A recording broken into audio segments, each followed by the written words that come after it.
तो अभी तक हमने ट्रायंगल लॉ पढ़ा था। ट्रायंगल लॉ में हमको मालूम पड़ा कि अगर एक एंगल एक तरफ अप्रोच हो रहा है और एक दूसरा दूसरी तरफ अप्रोच हो रहा है तो वेक्टर का जो अप्रोच डिस्टेंस है वो थर्ड दोनों बी और सी के एंड पॉइंट्स को, ए और बी के एंड पॉइंट्स को जोड़ के हम नया बना सकते हैं। तो उसके ऊपर हमने एग्जाम्पल्स भी देखे। Now we will go to parallelogram law. What does parallelogram law states? It says that if two vectors acting simultaneously at a point, then they can be represented both in magnitude and direction by the adjacent sides of a parallelogram drawn from a point. Then the resultant vector is represented both in magnitude and direction by the diagonal of the parallelogram passing through that point. तो ये क्या बोल रहा है कि अगर दो vector एक साथ काम कर रहे हैं जो दोनों मैग्नीट्यूड और डायरेक्शन एक दूसरे के बाजू में से ये कर रहे हैं, तो अगर हम एक पैरेललोग्राम वहाँ से ड्रॉ करेंगे तो उसका रिजल्ट का जो वेक्टर होगा वो उसी तरह से समझेगा जिस तरह से उसका डायगोनल उस पॉइंट से जा रहा है। समझो यहाँ पे एक वेक्टर है, यहाँ पे एक वेक्टर है, दोनों वेक्टर के पॉइंट जो है इस तरफ जा रहे हैं, इस तरफ जा रहे हैं। ये देखा जाएगा तो एक तरह से चारों को अगर हम जोड़ते हैं तो एक पैरेललोग्राम बनता है। तो इसका जो वेक्टर का डायरेक्शन और मैग्नीट्यूड है वो इसके डायगोनल को इजीली रिप्रेजेंट करेगा। यहाँ पे एक एग्जांपल दिया हुआ है। अगर लेट्स एग्जांपल सी, अगर दो पॉइंट हैं जो दो वेक्टर्स हैं वो एक साथ एक ही पॉइंट पे साइमल्टेनियसली काम कर रहे हैं और फिर उनके जो बीच का जो एंगल है, for example let's take it to be theta, तो उसका जो एंगल रहेगा वो रिजल्टेंट वेक्टर के ऊपर रिप्रेजेंट करेगा।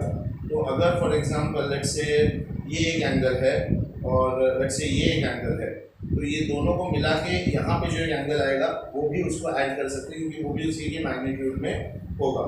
तो इसका जो रिजल्टेंट ये होगा वो ये रहेगा कि इसका जो भी ये एंगल प्लस इस एंगल का कॉस, यानी R square plus B square plus cos square, R square plus 2pq plus cos theta plus Q square से आपको वैल्यू मिल जाएगा। तो न्यूमेरिकल प्रॉब्लम्स में आपको क्या आएगा इसमें, बेसिकली समझो आपको इन लोगों ने बताया कि एक का मैग्नीट्यूड 6n है और दूसरे का मैग्नीट्यूड ऐसे एक का 6 न्यूटन है, दूसरे का 10 न्यूटन है और थीटा एंगल है, तो आर रिजल्टेंट फोर्स कितना होगा। तो आपको फॉर्मूला फॉलो करना है, r = _p square plus q square plus 2pq cos theta. ये फॉर्मूला कहाँ से आता है, a + b का होल स्क्वायर के फॉर्मूला से। a + b का होल स्क्वायर का फॉर्मूला क्या है, a square plus b square plus 2ab। क्यों a square plus b square का होल फॉर्मूला, क्योंकि जो पैरेललोग्राम होता है उसका प्रॉपर्टी क्या होता है, डायगोनल को लेके प्रॉपर्टी क्या होता है,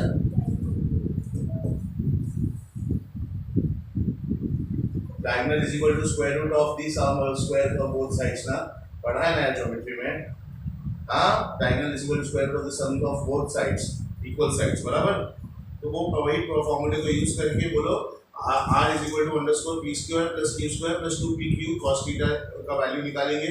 6 का स्क्वायर हमें पता है 36, 10 का स्क्वायर हमें पता है 100 और 2pq cos थीटा के लिए हमें बेसिकली 60 डिग्री का cos थीटा निकालना है।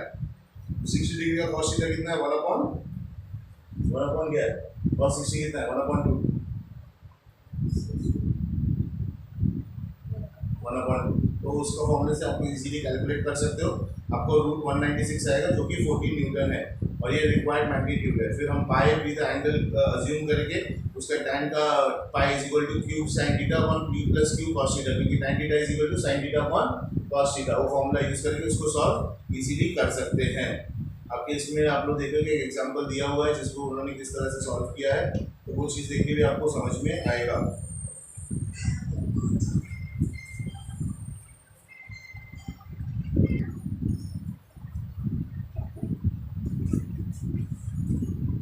मार्कर पॉज कर देना अभी, ठीक है, चलो। So if we assume vector a that goes this end, so this vector is also a that goes with this end, vector b that goes with this magnitude and vector b that goes with this magnitude, then we know that from p to q you have vector r that is going. So if this angle is, for example, let's say theta, and this angle is, let's say, a, and this angle is, let's say, pi. Okay, if this is theta, this is also theta, adjacent. Yeah? If you connect this, then this becomes sin theta. So what does, according to law of parallelogram, says that resultant vector A and B is both represented by the diagonal vector P R. Okay, and what is the magnitude of the vector PR? It is PR, which can be given as PR square is equal to PS square plus SR square. Where is S? S is here. Okay. Now we know PS is PQ plus QS. PQ, where is Q? Yeah, Q. PQ plus QS plus SR square. So once you put in sin theta and cos theta values, you get resultant of R as square root of A square plus B square plus 2AB cos theta. Okay.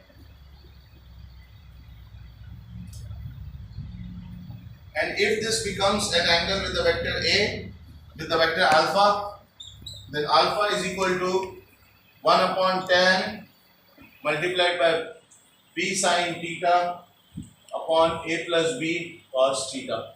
This is the value of the angle that it makes with that vector. Okay, so you see A, you see B, right? So whatever is the value that the resultant diagonal is creating, it will be the addition of the values of these sides of the parallelogram because of law of parallelogram. And why cos theta? Because that value is sin theta, so this becomes 1 upon sin theta, which is cos theta, right? So once you do example 2.3, you will come to know how exactly is the magnitude of the resultant velocity is calculated. If you check this on page number 20, you can see that you know that the magnitude is 5 km per hour from A to B and 20 km per hour from O to A. So you need to get the value of R, which you can get at 20.61 km per hour. And once you get R, you can easily calculate A by using the formula tan minus 1 upon B sin theta upon A plus B cos theta. So once you get these values, you can easily calculate that. You will be getting your direction as well as the speed. Now tell me how exactly on this in this example they got 5 upon 20 ka values. Because what is 5? 5 is the value of sin theta multiplied by B, which you already have that in this A to B. And from O to A you get the value of A. So you use that automatically to get these values. Okay. Any questions so far? Now coming to resolution of vectors.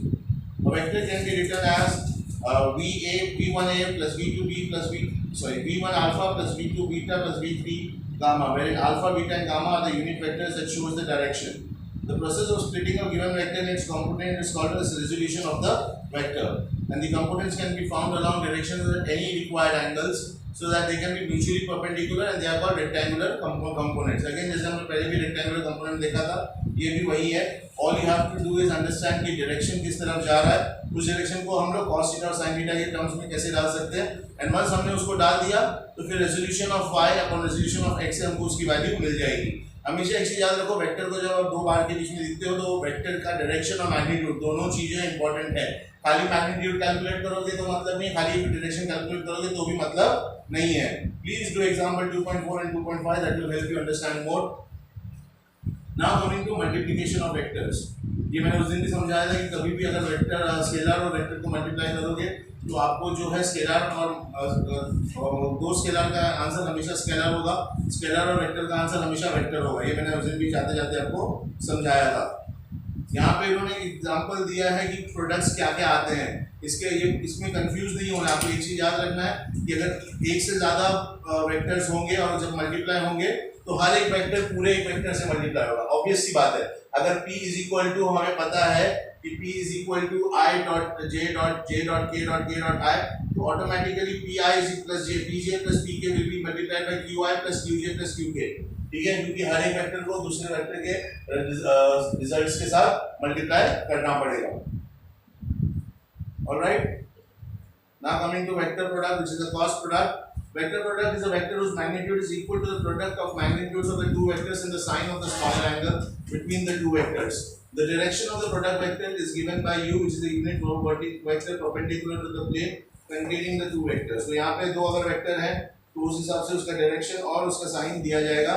It's like the finger rule जो हमने पहले भी सीखा था, right hand screw rule, है ना. इसे मैंने बताया था तुम लोगों को, जाते जाते कंफ्यूज हो जाते हो आप लोगों को. सबको मैट्रिक्स का डिटरमिनेंट्स वाला रूल याद है. अगर तो मैट्रिक्स के बीच में अगर इक्वेशन है तो उसके सारे जो ये रहेंगे पार्टिसिपेंट्स रहेंगे उनको सॉल्व करना पड़ता है जो फिर आपस में मल्टीप्लाई होते हैं. That is called product of matrixes. वही रूल फॉलो होता है यहाँ पे भी. ठीक है. Area of parallelogram and vector product, वही पैरेललोग्राम का बेस इनटू हाइट वाला फॉर्मूला ही यूज करना है, उसमें कोई चेंजेस नहीं है. ठीक है.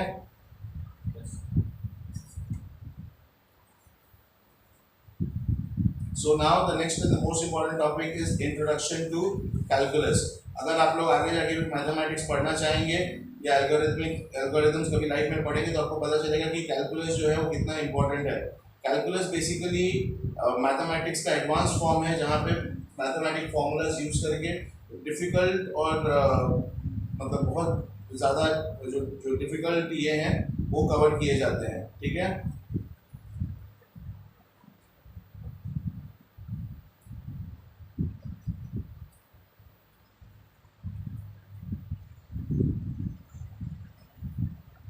Calculus is the broad area of mathematics which deals with topic as instantaneous rates, areas under curves, sequence and series, and it underlies all these concepts in the concept of a limit, which consists of analyzing the behavior of functions at point ever closer to a particular point.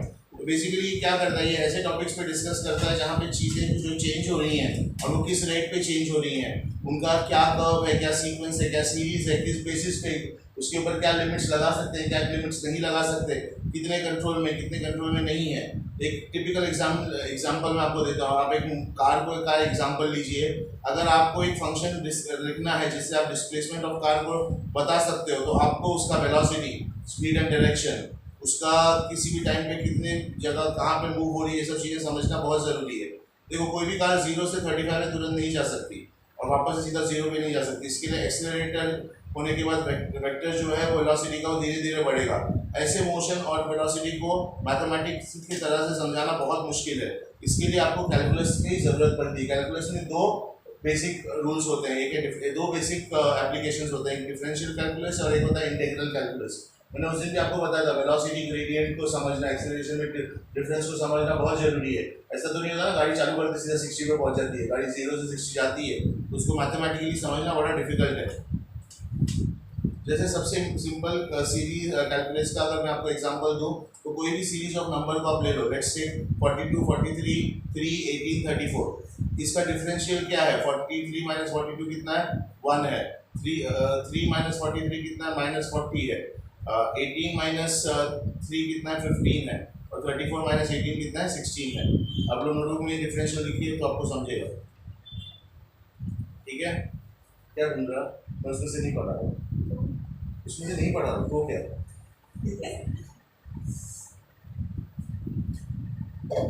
तो फिर integral calculus जो होता है वो differential calculus की तरह ही होता है, बट उसके सीरीज ऑफ नंबर्स दूसरे होते हैं. जो भी ओरिजिनल सीरीज है वो हमेशा डिफरेंशियल की तरह लिया जा सकता है. जैसे कि फॉर एग्जांपल अगर ओरिजिनल सीरीज में 42 का नंबर था, उसके ऊपर ऐड माइनस किया, उसी तरह आप उसको ऐड करके भी कर सकते थे. 42 + 1 इज 43, 43 - 40 इज 3, 3 + 15 इज 18, 18 + 16 इज 34. तो इंटीग्रल कैलकुलस हमें ये कैलकुलेट करने की मदद करता है कि किसी भी कर्व पे हम वो कैलकुलेशन कैसे ये कर सकते हैं. ठीक है.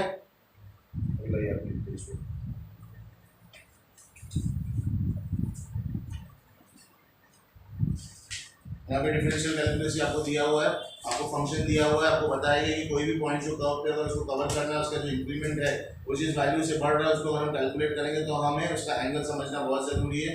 ऐसे एंगल को समझने के लिए हमें उन दोनों के बीच का डिफरेंस को कैलकुलेट करना प्लस उसकी डिग्री को कैलकुलेट करना, ये दोनों बहुत इंपॉर्टेंट है. इसके लिए हम लोग जो उसकी स्लोप है उसको टैन के टर्म्स में डिस्कस कर सकते हैं. दोनों की जो लिमिट होगी डेल्टा एक्स और डेल्टा वाई की वो 0 होगी ताकि दोनों जो क्वांटिटी हैं वो अपने 0 के ऊपर ये फोर्स कर सके. तो यहाँ पे आप लोग लिमिट्स का फंक्शन यूज़ करोगे. dy upon dx which is going up from x of 0 will be limited at x to 0 from y plus delta y minus y upon delta x. इसमें जो सबस्क्रिप्ट 0 है वो निकल के फिर अगर हम फॉर्मूला बनाएंगे तो dy upon dx which has limit from delta x to 0 will be function of x plus delta x minus function of x upon delta x which is equal to differential of function x upon differential of x. यहाँ पे आप अगले साल जब आप जाओगे तो आपको पता चलेगा डेरिवेटिव प्रॉपर्टीज कैसे हैं और क्या रूल्स के हिसाब से हैं, बट तब तक के लिए आपको ये सारी प्रॉपर्टीज और डिफरेंशिएशन जो है उनको याद कर लेना चाहिए ताकि आपको ये मदद मिले. आई नो बहुत सारे हैं 2.6 से लेकर 2.39 तक.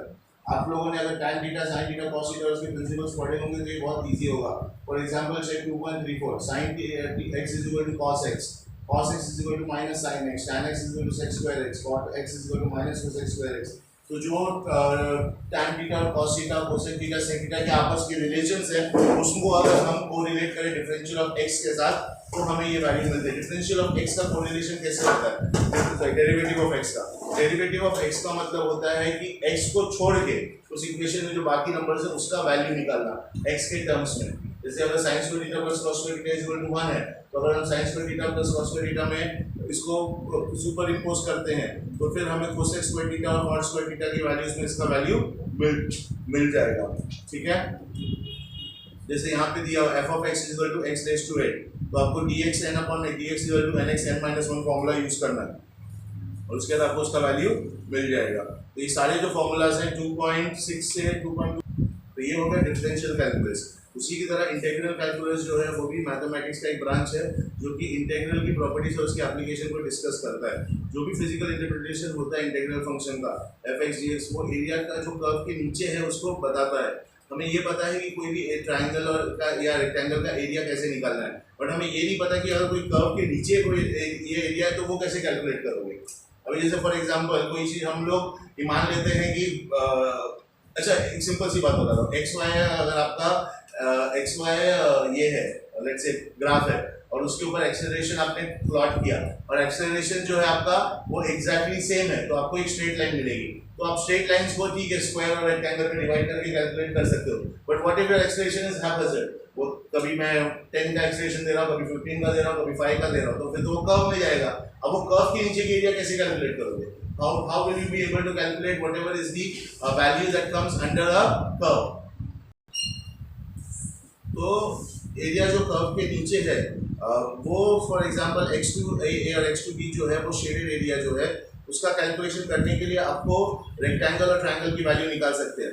लेकिन अगर वो आप ये अज्यूम नहीं कर सकते कि हर एक थिकनेस एक स्ट्रिप की कितनी हो सकती है, इसके लिए एरिया ऑफ द कर्व निकालने के लिए हम फॉर्मूला यूज करते हैं sigma a1 from n which is an integer that belongs to 1 from sigma x minus x into 1 upon f of x, जहाँ पे n जो है वो नंबर ऑफ स्ट्रिप्स है और a जो है वो हर एक स्ट्रिप की वैल्यू है.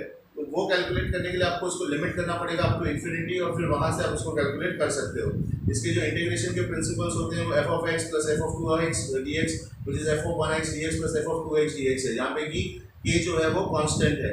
ये कंटिन्यूसली इंटीग्रल पार्ट होता है इंटीग्रेशन का, उसको हमें रीडिफाइन करना पड़ता है. 2.47 से 2.51 तक के जो फॉर्मूलाज हैं उनको भी बाय हार्ट करना कंपलसरी है.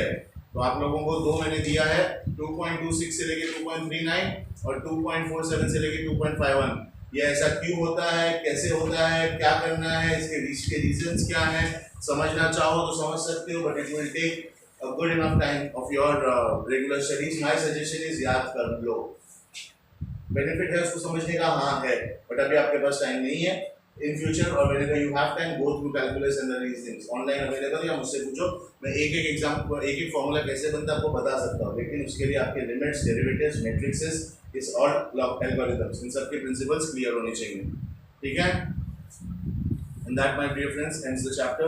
Please go through it, and if you have any questions, do let me know immediately.